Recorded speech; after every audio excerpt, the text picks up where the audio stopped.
우리가 역사적으로 예수를 믿을 때 가장 극적인 회심을 누가 했습니까? 라고 이야기하면 여러 사람들을 이야기할 수 있습니다. 우리가 잘 아는 어거스틴이라는 그 대교부였던 어거스틴도 그의 회심의 장면을 보게 되면 참으로 놀랍고 그지없습니다. 그 어거스틴의 회심에 버금가는 것보다 더 큰 회심이 누구였냐면 우리가 잘 아는 바울의 회심은 정말로 극적이었습니다. 바울은 어떠한 사람이었습니까? 바울은 원래 예수를 핍박하던 사람이었습니다. 예수님의 시대에 동생에 같이 있었던 사람은 아니지만 예수님의 복음을 핍박했던 사람이고 또한 예수님의 사람들을 잡아 죽이고 감옥에 가뒀던 사람이 바로 바울입니다.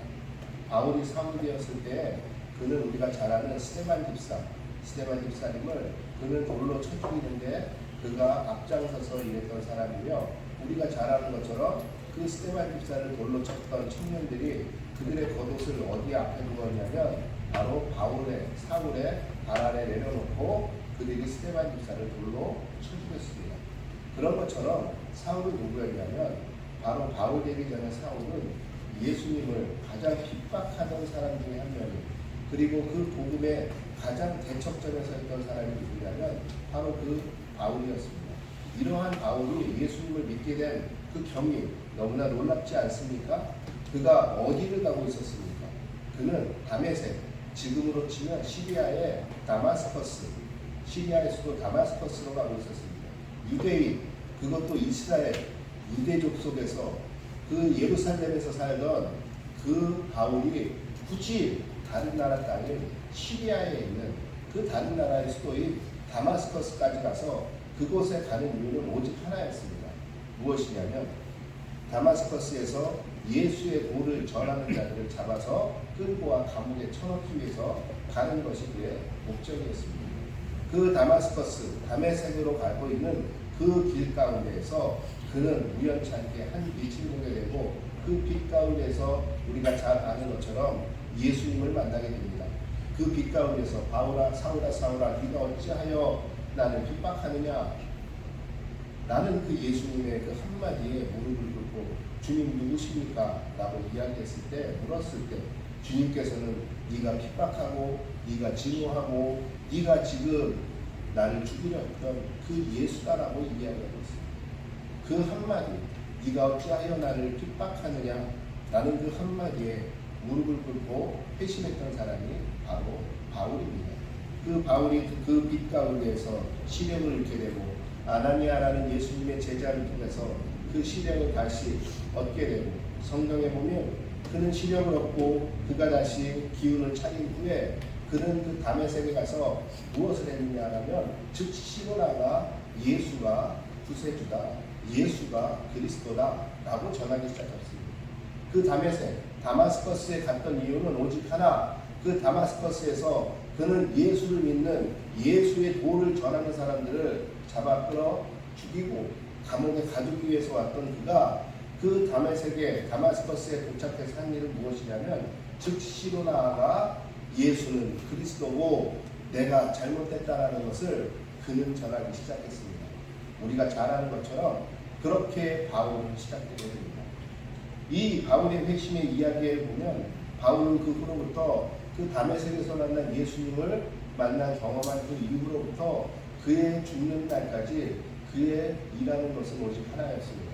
무엇이었냐면 오직 예수가 그리스도라고 유대와 그 주변과 사마리아 뿐만이 아니라 땅 끝까지 이르러 그 예수의 도를 전하는 사람이었던 것이 바로 이 바울이었던 것입니다. 얼마나 극적인 회심입니까? 그 누구도 그 예수님을 만나기 이전과 예수님을 만난 이후에 삶이 완전히 180도 변하게 된 그 바울의 삶, 예수님을 만나기 이전에 그의 목적과 예수님을 만난 이후에 그의 목적이 180도로 변해버린 그 바울의 삶의 그 회심의 장면은 어떠한 회심의 장면보다도 굉장히 극적이고 또한 우리의 마음을 하나님은 이렇게 만나는 것이구나 라고까지 이야기할 수 있을 정도로 굉장히 커다란 회심의 장면인 것입니다. 그런데 이 회심의 장면 속에서 과연 바울은 예수님을 만난 이 짧은 순간에 그는 완전히 하나님의 사람으로 변신을 하는 것일까요? 아니면 예수님을 만나러 가는 그 다메섹 도상에서 만난 예수님과 그래서 다메섹에 가서 눈을 뜰 때까지의 그 며칠간의 시간에 바울은 완전히 회심하고 다른 사람이 된 것일까요? 라고 물어보면 여기에는 우리는 다른 이야기를 할 수 있습니다. 왜냐하면 바울에게는 성경에 나와 있는 바울의 생애를 보면 13년 정도의 기록이 되지 않는 그의 생애가 나옵니다. 그 첫 번째는 무엇이냐면 바울이 이 다메섹에서 다시 예루살렘으로 올라가게 되는 다메섹에 있다가 그가 다메섹에서 유대인들이 바울을 죽이려고 합니다. 왜냐하면 당연히 그렇겠죠. 왜냐하면 저 바울이 와서 사울이 와서 우리를 도와 예수를 믿는 사람들을 붙잡아 가야 하는데 도리어 그가 더 크게 예수가 그리스도라고 전하고 다니는 그 바울 때문에 골치가 아프게 되었어요. 그러기에 다메섹에 있었던 유대인들은 그 바울을 밤중에 죽이려 하여 그것을 알게 된 바울은 우리가 잘 아는 것처럼 바구니를 타고 성벽을 내려와서 도망하게 됩니다. 그리고 그가 나타난 곳이 어디냐면 예루살렘입니다.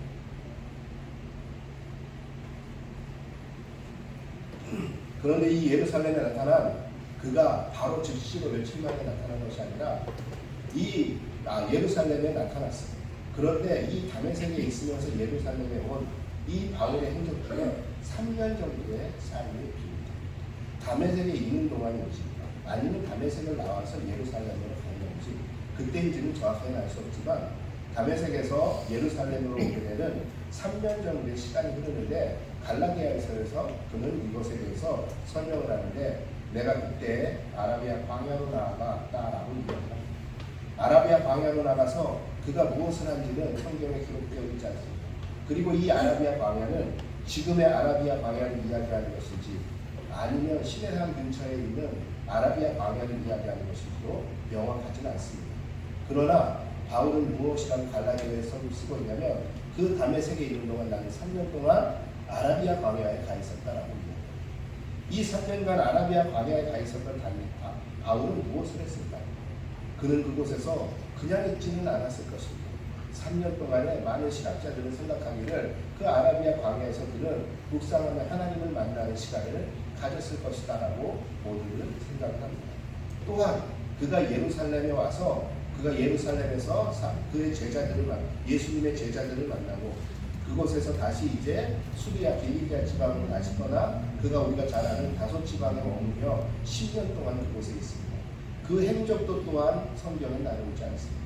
언제 다시 바울이 등장하냐면 우리가 잘 아는 것처럼 바나바가 안디옥 교회에 부임해 가며 그가 그 부임해 가는 길에 다소에 들려 사울을 불러서 함께 안디옥 교회에서 사역하자라고 그를 부를 동안까지 그 행적이 성경에서는 한두 절로 처리되고 있지만 그것은 10년이라는 시간입니다. 그 10년 동안 그런 바울은 다소에서 무엇을 했을까?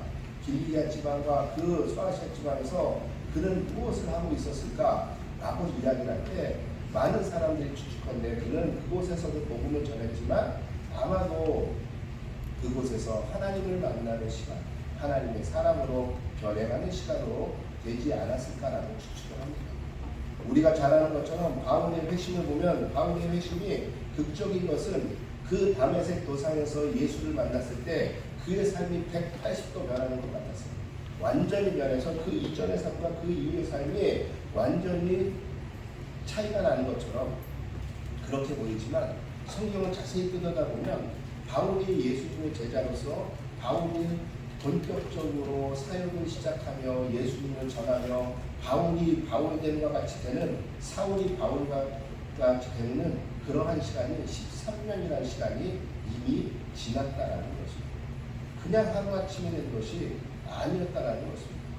그러기 어찌 보면 이 바울의 회심은 1차 회심은 예수님을 만난 거였다면 그가 진정으로 예수님의 제자가 될 수 있었던 것은 이 13년이라는 시간 동안에 예수님을 만나고 하나님이 누구시고 그의 삶이 변화되고 그가 무엇을 쫓아야 되는 사람이고 내가 무엇을 해야 되는 사람인지 알아가는 시간이 바로 이 13년이라는 시간이었던 것입니다. 이런 것처럼 모든 우리가 하나님을 만나고 하나님의 그리스도인으로 우리가 살아간다는 것은 우리는 그냥 하나님을 믿음으로 끝나는 것이 아니라는 것이에요. 우리가 하나님을 오늘 믿음으로, 내가 예수를 구주로 믿음으로, 내가 어제까지 죄인이었지만 오늘부터 나는 의인으로서 하나님의 백성으로 그냥 살아가는 것이 아니다라는 것입니다. 우리가 하나님을 믿습니다, 우리가 예수님을 믿습니다 라고 이야기하는 이 이야기 속에는 무엇이 있느냐? 우리의 삶을 변화시키겠습니다. 나의 생각을 변화시키겠습니다. 나의 삶의 방식을 변화시키겠습니다. 나의 문화를 변화시키겠습니다. 내가 걸어갔던 길을 변화시키겠습니다 라는 고백이 함께 이루어져야 된다는 것입니다. 그냥 내가 사는 방식대로 그대로 살면서 나는 하나님을 믿는 사람입니다, 내가 하나님을 믿습니다, 예수님을 믿습니다 이야기하며 내가 예수님을 통해 내가 복받기를 원합니다 라는 것은 무엇이냐면 그냥 아무데나 지나가다가 내 소원이 있는데 이 소원을 이루기 위해서 돌 하나 올려놓고 그 돌 위에 절하고 있는, 성황당 속에 절하고 있는 그러한 삶과 다를 게 아무것도 없다는 것입니다. 예수를 믿는다는 것은 그냥 예수를 믿음으로 나의 소원을 이루기 위한 것이 아니라 예수를 믿습니다 라는 것은 무엇이냐면 나의 방식을 바꿉니다 라는 것입니다. 예수를 믿습니다 라는 것은 내가 살아왔던 방식에서 예수의 방식으로 바꾸겠습니다 라는 것이에요. 내가 예수를 믿습니다 라는 것은 내가 지금까지 쌓아왔던 나의 방식과 나의 삶의 모든 길을 버리고 예수의 길로 걸어가겠습니다 라는 믿음의 고백이라는 것이에요. 이것이 믿음이며 이것이 믿는다라는 의미인 것입니다. 이것이 선언되지 않고 이러한 마음이 없이 내가 예수를 믿었으니 나는 복받아야 돼, 내가 예수를 믿었으니 내가 원하는 것이 이루어져야 돼 라고 생각한다면 그것은 바울이 모든 바울 서신에서 이야기하는 것처럼 어찌하여 너의 믿음은 그렇게 어린아이의 믿음 속에 젖먹이 속에서 지금도 계속 헤매고 있느냐 라고 이야기하는 것과 똑같은 것입니다. 다시 말하면 우리가 예수를 믿습니다, 그래서 내가 그리스도인입니다 라는 이야기를 듣는 것은, 그리고 내가 이야기할 수 있는 것은 무엇이냐면 나는 그리스도의 방식을 따르겠습니다, 나는 그리스도의 그 삶의 여정을 따르겠습니다, 나는 그리스도의 목적을 나의 목적으로 삼겠습니다, 나는 그리스도의 삶의 방식과 그의 이야기한 그 철학을 내가 따르겠습니다 라고 이야기한다는 것입니다. 그것이 없이 나의 방식을 주장하며 예수를 믿는다는 것은 그것은 잘못된 것입니다. 우리가 잘 아는 것처럼 이 야곱의 삶도 똑같습니다. 야곱이 베델에서 하나님을 만났습니다. 베델에서 하나님을 만나고 그가 이곳이 하나님이 계신 곳이고 하나님의 전을 그곳에서 하나님과 약속하고 내가 이곳이 이제 하나님의 전이 될 것인 걸 믿고 하나님이 나와 동행할 걸 믿고 내가 하나님과 함께 내가 이 땅으로 다시 돌아올 것도 믿습니다. 왜냐하면 당신이 나의 하나님이 되기 때문입니다 라는 그 고백을 했던 그 야곱. 그렇다면 그 야곱에게 하나님이 주신 것은 무엇이었습니까? 약속이었어요. 내가 너를 복되게 하겠다, 너를 통해서 복을 나누겠다, 내가 너를 통해서 세상에 복을 전파하겠다, 너를 꼭 틀림없이 복되게 하겠다라는 것이 하나님의 약속이었습니다. 그런데 이 복되게 하겠다라는 하나님의 약속의 시작이 오늘 무엇으로부터 시작되느냐? 바로 이 라반의 집에서 라반과 함께 살며 그 외삼촌과 함께 사는 것에서부터 시작한다라는 것입니다. 오늘 내용이 우리가 너무나 잘 아는 내용입니다. 그곳에 살다 보니까 한 달 정도 있다 보니까 이제 라반이 이야기합니다. 야 야곱아, 네가 한 달 정도 우리 집에서 일하면서 네가 우리 집에 있으면서 함께 먹고 자고 하면서 네가 나의 집을 나의 일을 도와준 거 너무 고마워. 아무리 네가 그래도 내 생질이고 내 조카라고 이야기하지만 내가 그래도 공짜로 너를 부려먹을 수는 없지 않느냐. 이제부터 그렇다면 네가 일하면 내가 너에게 품삯을 주겠다라고 이야기합니다. 갑자기 라반이 이렇게 이야기를 해요. 한 달 정도 지켜보더니 이제는 내가 너에게 품삯을 주겠다고 이야기를 해요. 라반이 어찌 보면 외삼촌으로서 좋은 마음에 이 이야기를 했을 수도 있습니다. 그런데 어찌 보면 한 달간이라는 시간 동안 야곱을 도왔을 것입니다. 이 야곱이라는 놈이 일을 또 곧잘하네? 괜찮네? 라는 생각도 분명히 했을 것이고, 그랬을 때 이 야곱이 이제 또한 어디로 갈 곳도 없는, 집도 절도 없는, 아무데도 갈 데 없는, 어찌 보면 천둥 벌거숭이와 같은 고아 같은 사람이라는 것도 알게 되었을 것입니다. 그랬을 때 아마 라반은 이런 생각도 가졌을 수도 있습니다. 어디 가기도 뭐하고 어디 남에 가서 일하는 것보다 차라리 내 밑에서 두고 일하는 게 낫겠다라는 생각도 했을 것이에요. 그래서 저랬는지 저래서 저랬는지 모르겠지만 오늘 라반이 이야기합니다. 내가 이제부터 너에게 품삯을 주고 내가 너를 부렸으면 좋겠다. 어떠한 품삯을 가졌으면 좋겠느냐 라고 얘기했을 때 갑자기 야곱은 그의 결혼에 관해서 이야기를 꺼냅니다. 왜냐하면 우리가 잘 아는 것처럼 이삭이 그 야곱을 외삼촌의 집에 보낼 때 뭐라고 이야기하냐면 너는 너의 아내를 이 땅에 있는 여자 가운데 구할 생각하지 말고 네 외삼촌에 있는 친족 가운데 구하라 라고 아버지가 이미 이야기하셨어요. 그리고 그것이 너에게 복이 될 것이다 라고까지 이야기했어요. 그러기에 이제 야곱은 그 생각을 가지고 삼촌에게 이야기합니다. 삼촌, 나 결혼하고 싶어요. 누구랑? 그랬더니 그 삼촌에게 두 딸이 있었대요. 레아와 라헬이라는 두 딸. 그 첫째가 레아였고 그 둘째가 라헬이었는데 오늘 성경에 보니까 레아는 어땠어요? 레아는 어땠다고 나오죠? 17절에 보니까 레아는 시력이 약하고 라헬은 곱고 아리따우니라고 해요. 그런데 이 부분에 대해서 지난주에 묵상하셨던 분들은 아실 거예요. 이게 이렇게 세 번역에는 번역되어 있지 않습니다. 어떻게 번역되어 있죠?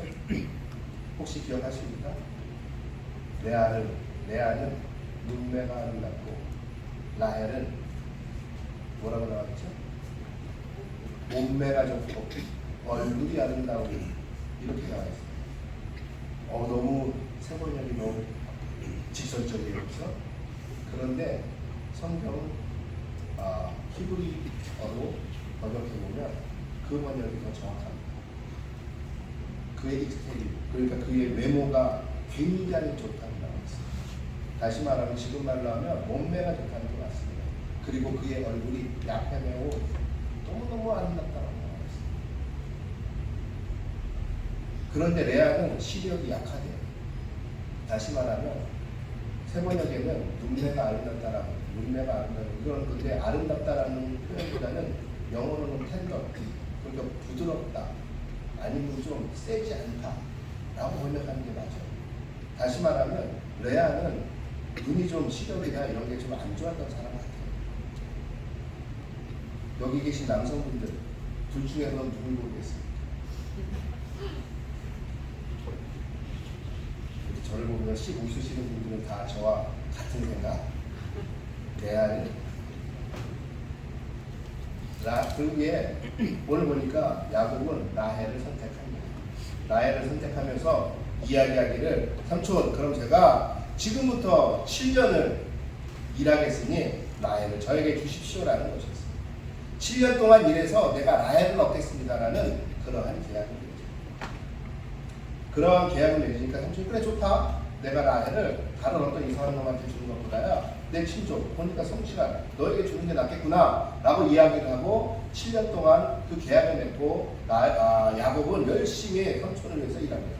그리고 때가 되었던 7년이 다가오자 달려가서 자신있게 삼촌 이제 라헬을 저에게 주십시오 라고 이야기하니까 삼촌이 그 이야기를 듣고 그래 라헬을 주겠다 하고 그날 밤에 이스라엘은 예식을 7일 동안 해요. 7일 동안. 그래서 그 예식을 열고 예식의 잔치를 열고 그 첫날 밤에 라헬을 주겠다고 하며 결혼을 시킵니다. 그런데 누구를 줘요? 레아를 줘요. 그러니까 와서 이야기하죠. 삼촌 어째서 저에게 이런 짓을 벌이십니까? 라고 이야기하니까 우리 지방에서는 니네 지방은 니네 그쪽은 어떨지 모르지만 우리 쪽에서는 첫째를 패신하고 둘째를 먼저 하는 적은 없다. 우리는 무조건 첫째가 먼저야 라고 이야기해요. 대신에 지금 결혼잔치가 시작됐다 그랬잖아요. 그렇죠? 결혼잔치가 시작되는데 대신에 이 7일을 네가 결혼잔치를 잘 마치고 나면 뭐라 하겠느냐? 내가 라헬도 너에게 주겠다 라고 이야기해요.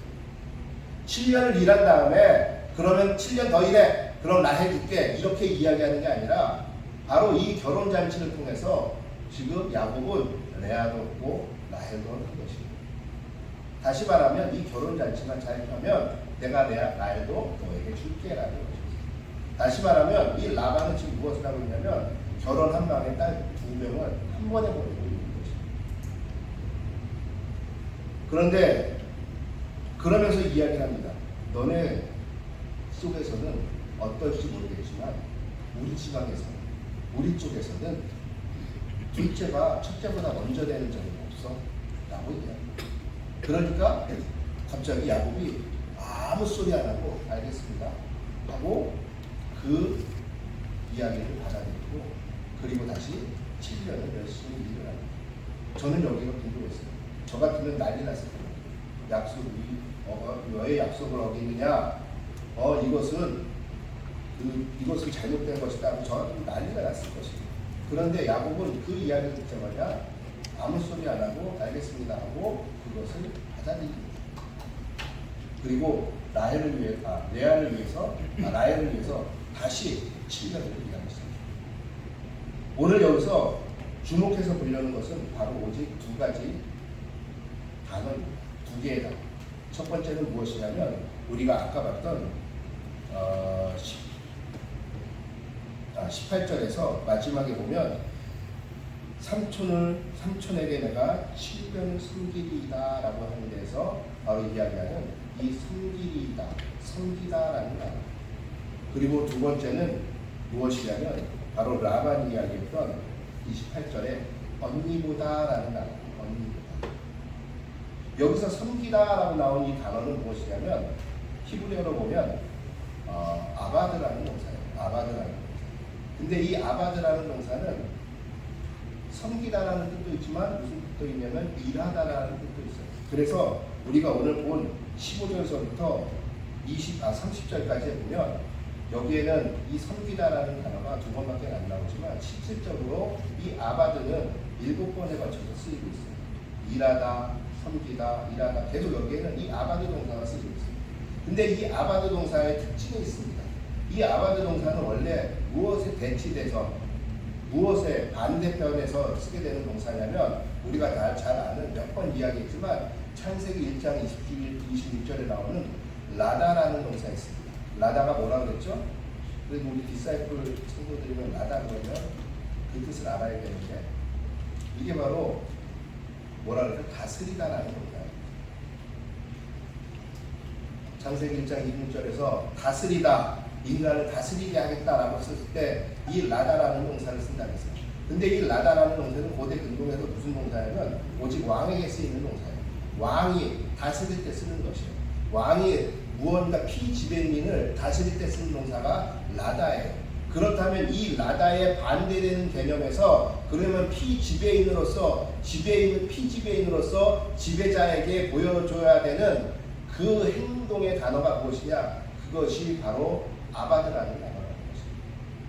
다시 말하면 라다라는 단어가 지배할 수 있는 사람이 지배층에게 부사하는 단어라면 이 아바드라는 동사는 무엇이냐면 지배받는 사람이 지배하고 있는 사람에게 보여야 하는 그 특징이 아바드라는 것입니다.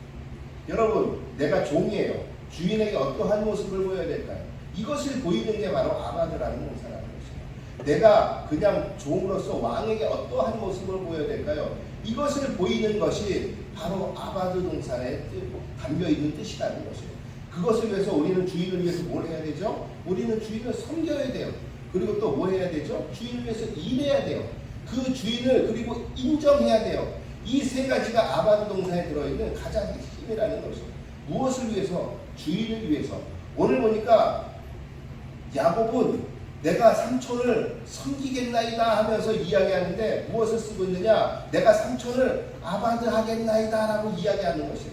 다시 말하면 내가 삼촌을 위해서 일하겠습니다. 내가 삼촌을 섬기겠습니다. 내가 삼촌을 나의 주인으로 인정하겠습니다 라는 것을 한다라는 것입니다. 여러분, 야곱이 지금 여기에 왜 와 있습니까? 이게 중요해요. 야곱이 와 있는 이유는 오직 하나, 그는 섬기려고 온 것이 아니라 섬김 받으려 했기에 여기 와 있는 것이었어요. 야곱은 처음부터 태어날 때부터 어떤 사람이었어요? 그 형의 뒤꿈치를 잡고 나왔어요. 나는 형보다 먼저 태어나 형이 되어 동생에게 섬김을 받고자 했던 사람이었어요. 그가 이삭이 야곱에게 축복의 기도를 할 때 뭐라고 그랬냐면 이제부터 너는 사람들이 너를 섬길 것이며 그리고 그 형 이름이 뭐죠? 에서가 아버지에게 와서 이야기합니다. 아버지, 저에게도 축복의 기도를 해주세요 라고 이야기하니까 이미 다 했는데? 라고 이야기하면서 에서에게는 어떤 기도를 해요? 이제 너는 동생을 섬길 것이며, 이런 기도만 해요. 다시 말하면 그 섬김을 받기 위해서, 그 섬김 받는다는 것이 복이라고 생각했던 것이 누구냐면 야곱이었어요. 그런데 이 야곱에게 지금 무엇을 하고 있냐면 내가 당신을 섬기겠나이다 라고 야곱이 지금 이야기한다는 거죠. 지금까지 야곱은 섬기기 위해서, 섬김 받기 위해서 그는 고난과 모든 역경을 이겨내고 여기까지 왔는데, 그는 지금부터 무엇을 시작하느냐? 섬기는 자로서의 삶을 시작한다는 것입니다. 하나님이 베델에서 야곱에게 이야기했어요. 내가 이제부터 너를 복되게 하겠다. 내가 이제부터 너를 복의 근원으로 삼겠다. 너는 이제 복받을 사람이다 라고 이야기했는데, 그 복받을 사람이 가서 첫 번째 한 것이 무엇이냐? 내가 당신을 섬기겠나이다. 하나님은 그 자리에 야곱을 나타내셨다는 거죠. 다시 말하면 야곱은 이제부터 섬기는 것을 통해서 내가 어떻게 삶을 살아가야 되는지, 내가 어떻게 하나님을 만나야 되는지를 알아가기 시작하는 것이에요. 그 야곱은 섬김을 통해서 그가 원했던 것을 갖기를 원했어요. 무엇? 라헬을 갖기를 원했어요. 그는 섬기는 것을 통해서, 그가 일하는 것을 통해서, 섬김의 세월을 통해서 그는 그가 목적했던 것을 갖기를 원했어요. 다시 말하면 그는 섬김을 통해서 자기가 무언가를 가질 수 있다는 것을 배워가는 것이에요. 다시 말하면 그는 섬김을 통해서 내가 그 복에, 내가 생각했던, 내가 원하는 그것들을 가질 수 있다는 것을 배워가는 것이에요. 여러분, 이것이 바로 우리가 배워야 되는 그리스도인의 첫 번째 덕목이에요. 예수님이 이 땅에 무엇 때문에 오셨다 그랬죠? 나는 이 땅에서 섬김을 받으러 오지 않았어. 나는 이 땅에서 섬기려 왔어. 나는 섬기러 왔기에 너희도 당연히 내 제자라면 이 땅에서 섬겨야 돼 라고 이야기를 합니다.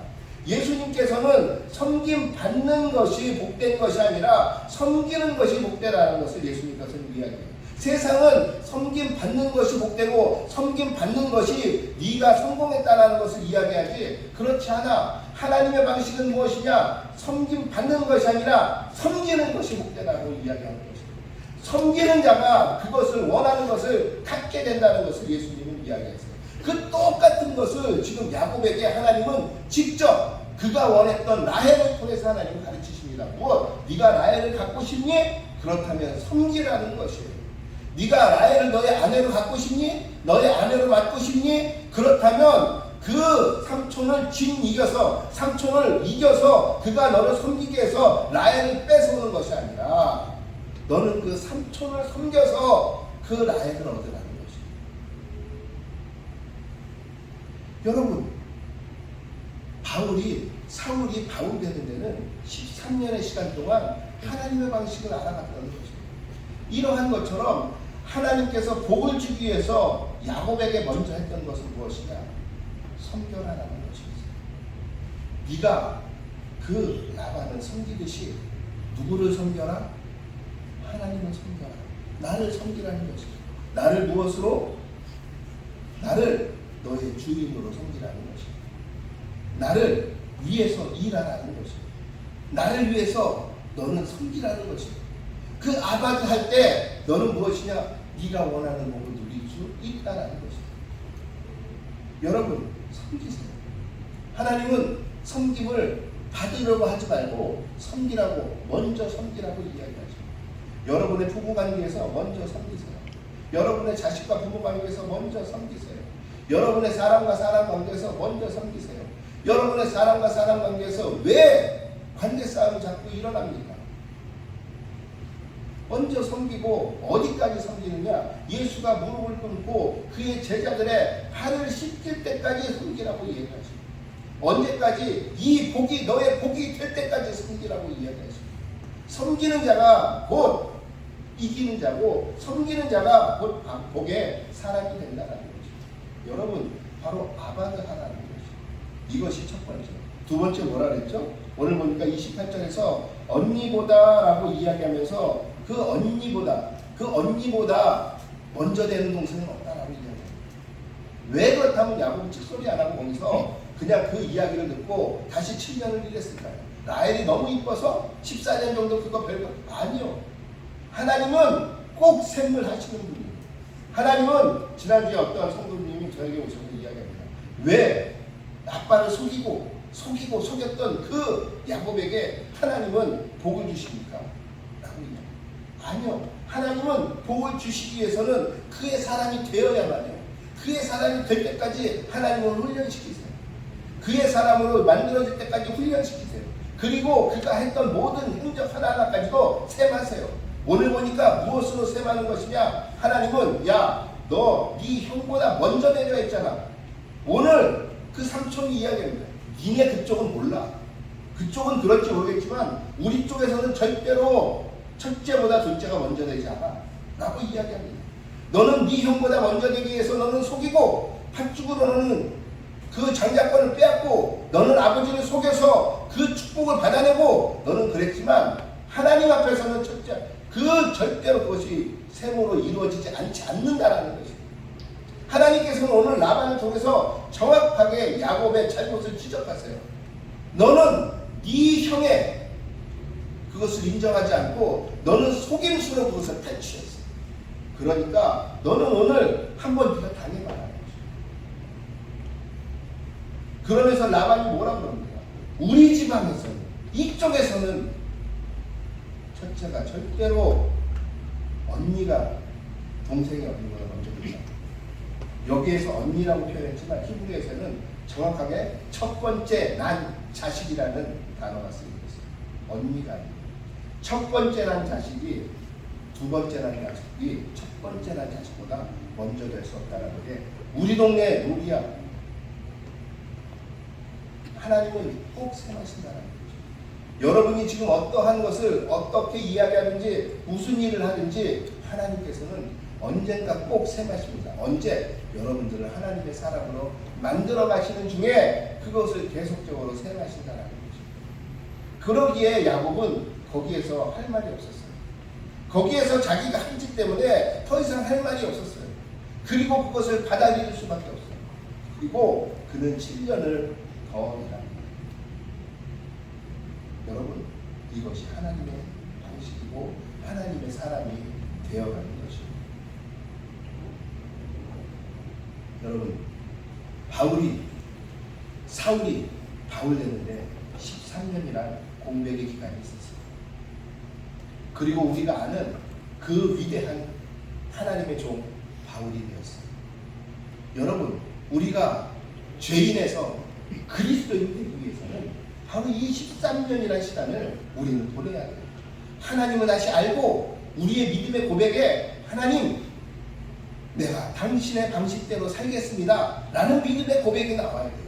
그리고 내가 당신의 방식대로 세상을 보겠습니다 라는 고백이 나와야 돼요.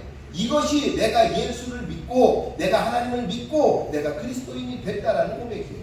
나는 그리스도인이지만 내 방식대로 살겠습니다. 그냥 당신은 나를 축복만 해주십시오. 이러한 하나님이 아니시라는 것이에요. 하나님의 축복은 무엇이냐? 하나님께서 주시는 복은 무엇이냐? 그 복은 하나님을 아바드하게 섬기게 만드시고 하나님은 모든 것에서 하나님 안에서 셈하시는 하나님, 심판하시는 하나님인 것을 너희가 기억하고 있고 너희가 그것을 기억한다면 나의 사람으로 나의 방식대로 살아가라 라고 하나님은 말씀하신다는 것입니다.